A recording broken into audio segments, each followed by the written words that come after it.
Friends, ಎಲ್ಲರಿಗೂ ನಮ್ಮ ಅಮ್ಮನ ಅಡುಗೆಗೆ ಸ್ವಾಗತ. ಯಾರೆಲ್ಲ ನಮ್ಮ ಚಾನಲ್ನ ಸಬ್ಸ್ಕ್ರೈಬ್ ಮಾಡ್ಕೊಂಡಿದ್ದೀರಾ ಎಲ್ಲರಿಗೂ ಧನ್ಯವಾದಗಳು. ಹಾಗೆಯೇ ಯಾರೇನು ಸಬ್ಸ್ಕ್ರೈಬ್ ಮಾಡ್ದಿರಾ ವಿಡಿಯೋನ ನೋಡ್ತಾ ಇದ್ದೀರಾ, ನಮ್ಮ ಅಮ್ಮನ ಅಡುಗೆ ಚಾನಲ್ನ ಸಬ್ಸ್ಕ್ರೈಬ್ ಮಾಡ್ಕೊಳ್ಳಿ, ಹಾಗೆಯೇ ಸಪೋರ್ಟ್ ಮಾಡಿ ಅಂತ ಹೇಳ್ತಾ ಇವತ್ತೊಂದು ಸೂಪರ್ ಆಗಿರುವಂತಹ ರೆಸಿಪಿಯೊಂದಿಗೆ ಬಂದಿದ್ದೀನಿ. ಅದೇನೇ ಎಲೆ ಅಡ ಬಂದು ಅಕ್ಕಿ ಹಿಟ್ಟಿಂದ ಮಾಡ್ತಾರೆ. ನಾನಿವತ್ತು ಗೋಧಿ ಹಿಟ್ಟಿಂದ ಮಾಡೋದು ಹೇಗೆ ಅಂತ ತೋರಿಸ್ಕೊಡ್ತಾ ಇದ್ದೀನಿ. ತುಂಬಾ ಚೆನ್ನಾಗಿರುತ್ತೆ, ಬನ್ನಿ ಮಾಡೋದು ಹೇಗೆ ಅಂತ ನೋಡೋಣ. ಅದಕ್ಕಿಂತ ಮುಂಚೆ ಇಂಗ್ರೀಡಿಯೆಂಟ್ಸ್ ಇಲ್ಲಿ ನಾನು 2 ಕಪ್ ಆಗೋಷ್ಟು ಗೋಧಿ ಹಿಟ್ಟನ್ನು ತೊಗೊಂಡಿದ್ದೀನಿ, 3/4 ಕಪ್ ಆಗೋಷ್ಟು ನಾಟಿ ಬೆಲ್ಲ ಪುಡಿ ತೊಗೊಂಡಿದ್ದೀನಿ, ಹಾಗೆಯೇ 1 ಕಪ್ ಆಗೋಷ್ಟು ತೆಂಗಿನಕಾಯಿ ತುರಿದಿಟ್ಕೊಂಡಿದ್ದೀನಿ, 1 ಟೇಬಲ್ ಸ್ಪೂನ್ ತುಪ್ಪ, ಅರ್ಧ ಟೀ ಸ್ಪೂನ್ ಏಲಕ್ಕಿ ಪುಡಿ, 1/4 ಟೀ ಸ್ಪೂನ್ ಆಗೋಷ್ಟು ಉಪ್ಪು, ಹಾಗೆಯೇ ಇಲ್ಲಿ ನಾನು ಬಾಳೆ ಎಲೆನ ಈ ಥರ ಕಟ್ ಮಾಡಿ ಇಟ್ಕೊಂಡಿದ್ದೀನಿ. ನೋಡಿದ್ರಲ್ಲ, ಈ ಥರ ನೀಟಾಗಿ ಕಟ್ ಮಾಡಿ ನಾನು ಕ್ಲೀನಾಗಿ ತೊಳೆದು ಇಟ್ಕೊಂಡಿದ್ದೀನಿ. ಇವಾಗ ಮಾಡೋದು ಹೇಗೆ ಅಂತ ನೋಡೋಣ. ಇಲ್ಲಿ ಮೊದಲು ನಾನು ಒಂದು ಬೌಲ್ ತೊಗೊಂಡಿದ್ದೀನಿ. ಇವಾಗ ಇದಕ್ಕೆ ನಾನು ಗೋಧಿ ಹಿಟ್ಟನ್ನು ಹಾಕ್ಕೊಂಡಿದ್ದೀನಿ. ಇವಾಗ ಇಲ್ಲಿ ನಾನು ಒಂದು 3 ಟೇಬಲ್ ಸ್ಪೂನ್ ಆಗೋಷ್ಟು ಬೆಲ್ಲ ಪುಡಿನ ಹಾಕ್ಕೊತಾ ಇದ್ದೀನಿ. ಈ ಥರ ನಾಟಿ ಬೆಲ್ಲ ಪುಡಿಯಿಂದ ಮಾಡೋದ್ರಿಂದ ಟೇಸ್ಟ್ ತುಂಬಾ ಚೆನ್ನಾಗಿರುತ್ತೆ. ಹಾಗೆಯೇ ಇಲ್ಲಿ ನಾನು 2 ಟೇಬಲ್ ಸ್ಪೂನ್ ಆಗೋಷ್ಟು ತೆಂಗಿನಕಾಯಿ ತುರಿ ಹಾಕ್ಕೊತಾ ಇದ್ದೀನಿ, ಹಾಗೆಯೇ 1/4 ಟೀ ಸ್ಪೂನ್ ಆಗೋಷ್ಟು ಉಪ್ಪು, ಇಷ್ಟು ಹಾಕ್ಕೊಂಡು ಮೊದಲು ಚೆನ್ನಾಗಿ ಕಲಿಸ್ಕೋಬೇಕಾಗುತ್ತೆ. ಈ ಥರ ಎಲೆ ಅಡೆ ಬಂದು ಕೇರಳದಲ್ಲಿ ಜಾಸ್ತಿ ಮಾಡ್ತಾರೆ, ತುಂಬಾ ಚೆನ್ನಾಗಿರುತ್ತೆ. ಅಕ್ಕಿ ಹಿಟ್ಟಿಂದ ಮಾಡ್ತಾರೆ, ಅಂದರೆ ಗೋಧಿ ಹಿಟ್ಟಿಂದನೂ ತುಂಬ ಟೇಸ್ಟಿಯಾಗಿರುತ್ತೆ, ಚೆನ್ನಾಗಿ ಬರುತ್ತೆ. ಮಾತ್ರ ನೀವು ಒಂದು ಸತಿ ಟ್ರೈ ಮಾಡಿ ಮನೇಲಿ, ಮಕ್ಕಳಿಗೆ ಈವ್ನಿಂಗ್ ಟೈಮು ಸ್ನ್ಯಾಕ್ಸ್ ಆಗೆಲ್ಲ ಮಾಡಿಕೊಡ್ಬೋದು, ಸಖತ್ತಾಗಿರುತ್ತೆ. ಇವಾಗ ನಾನು ಬಿಸಿ ನೀರು ಹಾಕ್ಕೊಂಡು ಕಲಿಸ್ಕೊಂಡಿದ್ದೀನಿ, ಮೊದಲು ಸ್ಪೂನ್ ಹಾಕಿ, ಯಾಕಂದರೆ ಬಿಸಿ ಇರುತ್ತೆ. ಇವಾಗ ತಣ್ಣಗಾದ್ಮೇಲೆ ಕೈಯಲ್ಲಿ ಈ ಥರ ನಾನು ಕಲಿಸ್ಕೊತಾ ಇದ್ದೀನಿ. ಹಾಗೆಯೇ ಸ್ವಲ್ಪ ನೀರು ಹಾಕ್ಕೊಂಡು ನಾವು ಈ ಥರ ಚೆನ್ನಾಗಿ ಕಲಿಸ್ಕೋಬೇಕಾಗುತ್ತೆ. ನೋಡಿದ್ರಲ್ಲ, ನೀವು ಇದಕ್ಕೆ ಬಿಸಿ ನೀರೇ ಹಾಕಬೇಕು, ತಣ್ಣೀರು ಹಾಕೋಕ್ಕೆ ಹೋಗಬೇಡಿ. ಈ ಥರ ಸಾಫ್ಟಾಗಿ ನಾವು ಕಲಿಸ್ಕೋಬೇಕಾಗುತ್ತೆ. ತುಂಬ ನೀರಾಗಿರಬಾರ್ದು, ತುಂಬ ಗಟ್ಟಿನೂ ಇರಬಾರ್ದು, ಈ ಥರ ಮೆತ್ತಿಗೆ ಕಲಿಸ್ಕೋಬೇಕು.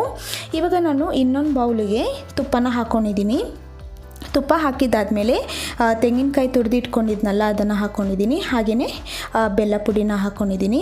ಇವಾಗ ಇಷ್ಟು ಹಾಕ್ಕೊಂಡಿದ್ದಾದಮೇಲೆ ಲಾಸ್ಟಿಗೆ ಏಲಕ್ಕಿ ಪುಡಿ ಹಾಕ್ಕೊಂಡು ಚೆನ್ನಾಗಿ ಕೈಯಲ್ಲಿ ನಾವು ಕಲಿಸ್ಕೋಬೇಕಾಗುತ್ತೆ. ಅದು ತುಪ್ಪ ಹಾಕಿರೋದ್ರಿಂದ ಸಾಫ್ಟಾಗಿರುತ್ತೆ, ಹಾಗೆಯೇ ನಮಗೆ ಒಳಗಡೆ ಸ್ಟಫಿಂಗ್ ಹಾಕೋದಕ್ಕೆ ತುಂಬಾ ಈಸಿ ಆಗುತ್ತೆ. ನೋಡಿದ್ರಲ್ಲ ಎಷ್ಟು ಚೆನ್ನಾಗಿ ಸಾಫ್ಟ್ ಆಗಿದೆ ಅಂತ, ಬೆಲ್ಲದಲ್ಲಿರುವಂತಹ ನೀರಿನ ಅಂಶ ಎಲ್ಲ ಬಿಟ್ಟಿದೆ.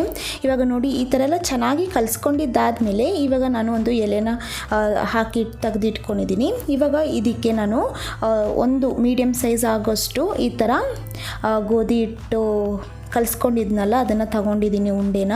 ಇವಾಗ ನೀರು ನಾನು ಸೈಡಲ್ಲಿ ಎತ್ತಿಟ್ಕೊಂಡಿದ್ದೀನಿ. ಆವಾಗ ಕೈ ನಾವು ನೀರಲ್ಲಿ ಅದ್ದಿ ಈ ಥರ ನಾವು ಕ್ಲೀನಾಗಿ ರೌಂಡ್ ಶೇಪಲ್ಲಿ ನಾವು ಅಗಲವಾಗಿ ಮಾಡ್ಕೋಬೇಕಾಗುತ್ತೆ. ತುಂಬ ದಪ್ಪನೂ ಮಾಡ್ಕೋಬೇಡಿ, ಈ ಥರ ಸ್ವಲ್ಪ ತೆಳುವಾಗಿ ಮಾಡ್ಕೊಂಡಿದ್ದಾದಮೇಲೆ ನಾನು ಇವಾಗ ಸ್ಟಫಿಂಗ್ ಏನಿದೆ ಇದನ್ನು ಹಾಕ್ಕೊತಾ ಇದ್ದೀನಿ. ಒಂದು ಸೈಡ್ ಹಾಕ್ಕೊಳ್ಳಿ ಸಾಕಾಗುತ್ತೆ. ಈ ಥರ ಎಲ್ಲ ನೀಟಾಗಿ ಹಾಕ್ಕೊಂಡಿದ್ದಾದಮೇಲೆ ಇದನ್ನು ಹಾಗೇ ನಾವು ಅರ್ಧ ಭಾಗಕ್ಕೆ ಫೋಲ್ಡ್ ಮಾಡ್ಕೋಬೇಕಾಗುತ್ತೆ. ಈ ಥರ ನೋಡಿದ್ರಲ್ಲ, ಇವಾಗ ಇದೆಲ್ಲ ಹಾಕ್ಕೊಂಡಿದ್ದಾಗಿದೆ. ಇವಾಗ ಅರ್ಧ ಭಾಗ ನಾನು ಇದೇ ಥರನೇ ಮಡಚಿ ಹಾಕ್ಕೊಂಡು ಈ ಥರ ಲೈಟಾಗಿ ಸೈಡಲ್ಲಿ ಪ್ರೆಸ್ ಮಾಡ್ಕೊತಾ ಇದ್ದೀನಿ. ನೋಡಿದ್ರಲ್ಲ, ಇವಾಗ ಈ ಥರ ಪ್ರೆಸ್ ಮಾಡ್ಕೊಂಡಿದ್ದಾದಮೇಲೆ ಇವಾಗ ಇದನ್ನೆಲ್ಲ ನಾನು ಹಾಗೇ ಸಪ್ರೇಟಾಗಿ ಎತ್ತಿಟ್ಕೊತಾ ಇದ್ದೀನಿ. ಇವಾಗ ಇದೇ ಥರನೇ ನಾನು ಎಲ್ಲನೂ ಮಾಡಿ ಇಟ್ಕೊಂಡಿದ್ದೀನಿ. ಇವಾಗ ಇಡ್ಲಿ ಪಾತ್ರೆಯಲ್ಲಿ ನಾನು ಮೊದಲೇ ನೀರು ಹಾಕಿ ಇದನ್ನು ಹಾಗೇ ಬಿಸಿ ಆಗೋದಕ್ಕೆ ಬಿಟ್ಟಿದ್ದೆ. ಇವಾಗ ಇಡ್ಲಿ ಪಾತ್ರೆಯಲ್ಲಿ ಇದನ್ನು ಹಾಕ್ಕೊಂಡು ಇದನ್ನು ಹಾಗೇ ನಾವೊಂದು 10 ನಿಮಿಷ ಲೋ ಫ್ಲೇಮಲ್ಲಿ ಬೇಯೋದಕ್ಕೆ ಬಿಡಬೇಕಾಗುತ್ತೆ. ನೋಡಿ ಫ್ರೆಂಡ್ಸ್, ಇವಾಗ 10 ನಿಮಿಷ ಆಗಿದೆ, ಚೆನ್ನಾಗಿ ಬೆಂದಿದೆ. ಗೋಧಿ ಹಿಟ್ಟು ಆಗಿರೋದ್ರಿಂದ ನಾವು 10 ನಿಮಿಷ ಬಿಡಲೇಬೇಕಾಗುತ್ತೆ. ನೋಡಿದ್ರಲ್ಲ ಇವಾಗ ಎಷ್ಟು ಚೆನ್ನಾಗಿ ಬಂದಿದೆ ಅಂತ. ನೋಡಿ, ಈ ಥರ ಮುಟ್ಟಿ ನೋಡಿದಾಗ ಕೈಗೆ ಅಂಟಬಾರ್ದು, ಆವಾಗ ಕರೆಕ್ಟಾಗಿ ಆಗಿದೆ ಅಂತ ಅರ್ಥ. ಇವಾಗ ಇದೆಲ್ಲ ರೆಡಿ ಆಗಿದೆ. ನಾನು ಸರ್ವಿಂಗ್ ಪ್ಲೇಟಲ್ಲಿ ಸರ್ವ್ ಮಾಡಿ ಇಟ್ಕೊಂಡಿದ್ದೀನಿ. ತುಂಬಾ ಚೆನ್ನಾಗಿರುತ್ತೆ ಫ್ರೆಂಡ್ಸ್. ನೋಡಿದ್ರಲ್ಲ ಎಷ್ಟು ಕಲರ್ ಹೇಗೆ ಬಂದಿದೆ ಅಂತ, ಟೇಸ್ಟ್ ವೈಸ್ ಆಗಿರ್ಬೋದು. ಹಾಗೆಯೇ ನೀವು ಈ ಥರ ರೆಸಿಪಿನೆಲ್ಲ ಮಕ್ಳಿಗೆ ಮಾಡಿಕೊಡಿ ಈವ್ನಿಂಗ್ ಟೈಮು. ಹಾಗೆಯೇ ಇದನ್ನು ನೀವು ಬ್ರೇಕ್ಫಾಸ್ಟ್ ರೀತಿಯಲ್ಲಿ ಕೂಡ ಮಾಡಿ ತಿನ್ಬೋದು, ಸಖತ್ತಾಗಿರುತ್ತೆ. ಒಳಗಡೆ ನೋಡಿ ಸ್ಟಫಿಂಗ್ ಎಷ್ಟು ಚೆನ್ನಾಗಿ ಬಂದಿದೆ ಅಂತ. ನಿಮಗೆ ರೆಸಿಪಿ ಇಷ್ಟ ಆಗಿದ್ರೆ ನೀವು ಕೂಡ ಮನೇಲಿ ಒಂದ್ಸತಿ ಟ್ರೈ ಮಾಡಿ. ಹಾಗೆಯೇ ನಾವು ಅಕ್ಕಿ ಹಿಟ್ಟಿಂದ ಕೂಡ ಸಹ ಈ ರೆಸಿಪಿನ ಮಾಡಿದ್ದೀವಿ, ಎಲೆ ಅಡನ. ನಿಮ್ಗೆ ಆ ರೆಸಿಪಿ ಬೇಕಂದರೆ ನಾವು ಸ್ಕ್ರೀನ್ ಮೇಲೆ ಲಿಂಕ್ ಹಾಕಿರ್ತೀವಿ, ಚೆಕ್ ಮಾಡ್ಕೊಳ್ಳಿ. ನೋಡಿದ್ರಲ್ಲಿ ಎಷ್ಟು ಈಸಿಯಾಗಿ ಬೇಗನೆ ಮಾಡ್ಕೋಬೋದು ಅಂತ ರೆಸಿಪಿ, ಹೆಲ್ತಿಯಾಗಿರುವಂತಹ ರೆಸಿಪಿ.